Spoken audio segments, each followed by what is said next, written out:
بسم اللہ الرحمن الرحیم۔ السلام علیکم۔ ایک صحابی نے رات کو اپنی بیوی سے پانی مانگا۔ جب بیوی پانی لائی تو وہ سو چکے تھے۔ بیوی ساری رات کھڑی رہی۔ صحابی جب اٹھے تو بہت خوش ہوئے اور فرمایا، بیوی تم جو مانگو گی وہ دوں گا۔ صحابیہ نے کہا، بس مجھے طلاق دے دو۔ یہ سن کر صحابی حیران، پھر پوچھا تو کہنے لگی، ایک واحد رشتہ میاں بیوی کا ہے جس کا ساتھ اس جہان سے دوسرے جہان تک ہے۔ اس دنیا کی بنیاد رکھنے والا یہ رشتہ اللہ تعالیٰ کی نظر میں سب سے زیادہ پسندیدہ، مقدس، پاکیزہ اور محبوب ہے۔ اس رشتے میں جڑنے کے بعد ہر مرد و عورت کے اعمال کا پلہ اور بھی بھاری ہو جاتا ہے۔ مرد و عورت کا رشتہ ایک سفر ہے جس کا اختتام منزل مقصود ہے۔ دوران سفر ہر قسم کی مشکلات، مصائب، رکاوٹوں اور آزمائشوں سے گزرنا ہے۔ خوشی میں خوش اور دکھ میں ایک دوسرے کا ہمدرد بننا ہے۔ زندگی خوش و خرم گزارنے کے لیے میاں بیوی کے رشتے کو محبت، اعتماد، سمجھداری کے دھاگوں سے مضبوط بنانا پڑتا ہے۔ چھوٹی چھوٹی باتوں کو نظر انداز کرنا پڑتا ہے۔ مشکل کے وقت میں ایک دوسرے کا سہارا بننا پڑتا ہے۔ بیوی اللہ تبارک و تعالیٰ کی عظیم نعمت ہے۔ بیوی کی سب سے بڑی قربانی یہ ہے کہ وہ اپنا سب کچھ چھوڑ چھاڑ کر شوہر کے گھر آتی ہے۔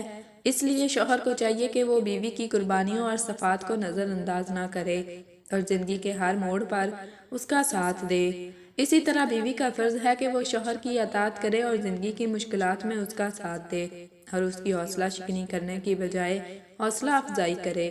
قرآن و سنت کے عین مطابق زندگی گزاریں۔ بیوی اور شوہر کو چاہیے کہ وہ امہات المومنین اور نبی کریم صلی اللہ علیہ وآلہ وسلم کی رہنمائی میں ازدواجی زندگی بسر کریں تاکہ ایک مثالی معاشرہ کی بقا جاری رہے۔ ناظرین، ایک مرتبہ ایک صحابی رسول رات کو اپنے گھر میں آرام فرما رہے تھے اور انہیں پیاس لگی تو انہوں نے اہلیہ سے پانی مانگا۔ ان کی اہلیہ بھی صحابیہ عورت تھیں۔ وہ پانی لے کر آئیں۔ وہ صحابی دوبارہ سو چکے تھے۔ وہ عورت اتنی خدمت گزار تھی کہ پانی لے کر کھڑی ہو گئی۔ جب رات کا کافی حصہ گزر گیا تو صحابی کی آنکھ کھلی تو یہ دیکھ کر حیران رہ گئے کہ ان کی وفادار بیوی پانی لے کر کھڑی ہے۔ پوچھا، تم کب سے کھڑی ہو؟ کہ صحابیہ عورت نے جواب دیا کہ جب آپ نے پانی مانگا تھا میں پانی لے کر آئی تھی تو آپ آرام فرما چکے تھے، اس لیے میں نے آپ کو جگا کر آپ کے آرام میں خلل ڈالنا مناسب نہ سمجھا اور سونا بھی گوارا نہ کیا، کیونکہ میں نے سوچا کہ ممکن ہے پھر آپ کی آنکھ کھلے اور آپ کو پانی کی طلب ہو، کوئی پانی دینے والا نہ ہو، کہیں خدمت گزاری میں اور وفا شاری میں کوتاہی نہ ہو جائے، اس لیے میں ساری رات پانی لے کر کھڑی رہی۔ ذرا سوچئے، آج کوئی ایک عورت ایسی با وفا اور خدمت گزار تو دکھاؤ۔ آج اگر خاوند پانی مانگے، بیوی 100 باتیں سناتی ہے، لیکن ان عہدوں کی وفا شاری بھی دیکھیں۔ جب اس عورت نے یہ کہا کہ میں ساری رات کھڑی رہی تو صحابی کو حیرت کی انتہا رہی۔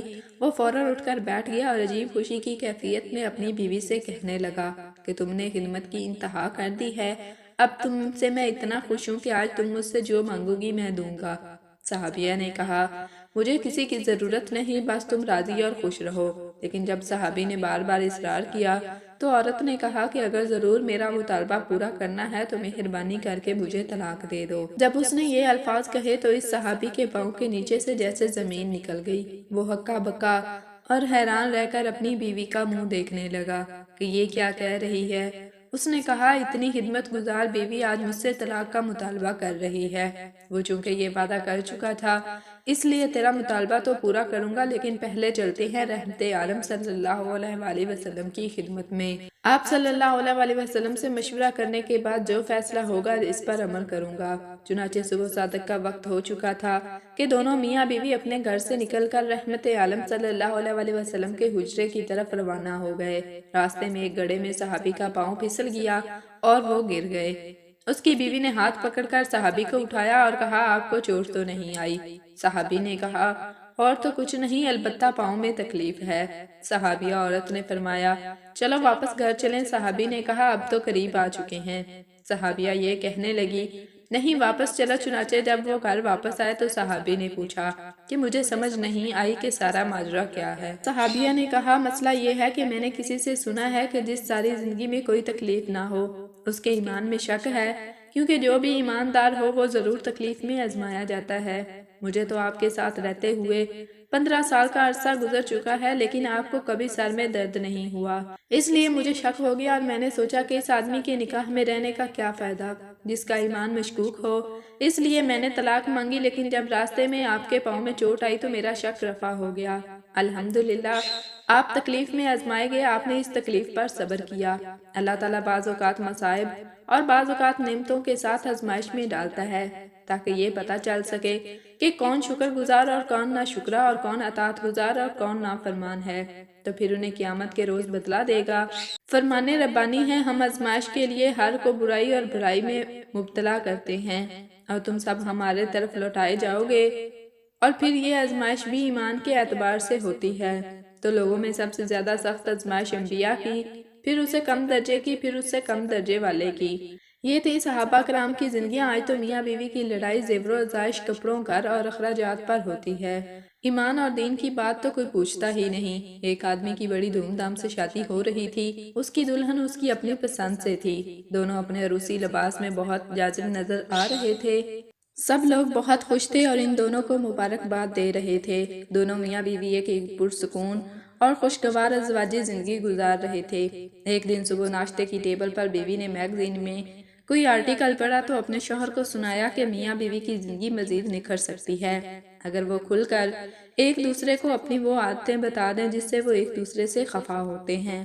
دونوں نے ارادہ کیا کہ کل کی صبح ناشتے کی ٹیبل پر ایک دوسرے کو اپنی اپنی لسٹ بنا کر سنائیں گے کہ ایک دوسرے کی کون سی خصلتیں ان کو ناگوار گزرتی ہیں۔ اگلی صبح دونوں ناشتے کی میز پر آئے اور اپنی اپنی لسٹ کھول لی۔ پہلے میاں نے اپنی لسٹ میں سے پڑھنا شروع کیا، بیچ میں اس کی نظر اپنی بیوی پر پڑی تو وہ بیچاری رو رہی تھی۔ اس کو کچھ سمجھ نہیں آیا کہ کیا ہوا ہے۔ اس نے اس سے پوچھا کہ تمہیں برا لگ رہا ہے تو میں رک جاتا ہوں۔ وہ بولی کہ نہیں پلیز آپ آگے بتائیں۔ اس نے اپنی ساری لسٹ سنا ڈالی۔ پھر بیوی کی باری آئی، اس نے اپنا کاغذ اپنے خامند کو تھما دیا۔ اس نے دیکھا تو اس کا کاغذ بالکل کورا تھا۔ اس کی آنکھوں سے بھی آنسو جاری ہو گئے۔ اس کی بیوی بولی کہ آپ جو ہیں جیسے ہیں بالکل ایسے ہی مجھے پسند ہیں اور میں آپ میں کچھ بھی تبدیل نہیں کرنا چاہتی۔ آپ کی کوئی بھی عادت مجھے بری نہیں لگتی اور آپ جس حال میں رکھیں گے میں بخوشی رہ لوں گی۔ شوہر کا دل بہت پریشان ہوا۔ اس نے اپنی بیوی سے معافی مانگی اور دونوں کا رشتہ مزید بہتر، پائیدار اور مضبوط ہو گیا۔ کسی بھی رشتے کو مضبوط بنانے کے لیے ضروری ہے کہ ہم دوسرے انسان کی خوبیوں پر توجہ دیں، نہ کہ اس کی عیب جوئی کریں۔ کبھی کسی میں برائیاں تلاش کرنے سے بہتر ہے کہ اس کی اچھائیاں دیکھیں۔ محبت ایک ایسا بے لوث جذبہ ہے کہ ہم کسی کی تمام تر کمزوریوں کے باوجود اس سے عشق کرتے ہیں۔ در حقیقت کسی کی کمزوریوں سے پیار کرنا اور اس کو سہارا دینا ہی اصلی محبت ہے۔ محبت کے لیے دو بالکل پرفیکٹ لوگ نہیں چاہیے ہوتے، ایسے انسان درکار ہوتے ہیں جو ایک دوسرے کا لباس ہوں، ایک دوسرے کے عیبوں کی پردہ پوشی کریں۔ اگر کوئی یہ کہتا ہے کہ وہ آپ سے پیار کرتا ہے اور وہ آپ کو مسلسل حقارت کی نظر سے دیکھتا ہے تو اس کی زبان پر نہیں، اس کے رویے سے اس کو جانچیں، اور ایسی زہریلی رشتہ داریوں سے بہتر ہے کہ آپ تنہائی میں وقت بتا دیں۔ زہریلے رشتے انسان کو تھکا دیتے ہیں اور ان کی صحت گر جاتی ہے۔ جس طرح اپنی اولاد اور بزرگوں کو اہمیت اور وقت دے سکتا ہے اور نہیں دے پاتا، ایسے رشتے پہچانیں اور اپنے پہلے وقتوں کی طرح پوری زندگی برباد مت کریں۔ ایسے رشتے سے نکلیں اور اپنی اور لوگوں کی زندگی کو خوبصورت بنائیں۔ اللہ ہم سب کو ہدایت دے اور اس عارضی دنیا سے زیادہ آخرت کو ترجیح دے۔ ہر رشتے کو دل سے نبھائیں۔ تنقید کرنے والے بے دین حضرات دور رہیں، خوش رہیں اور خوشیاں بانٹیں۔ اللہ پاک ہم سب کو ہدایت کا راستہ دکھائے اور ایمان کی دولت نصیب فرمائے۔ آمین۔ جزاک اللہ۔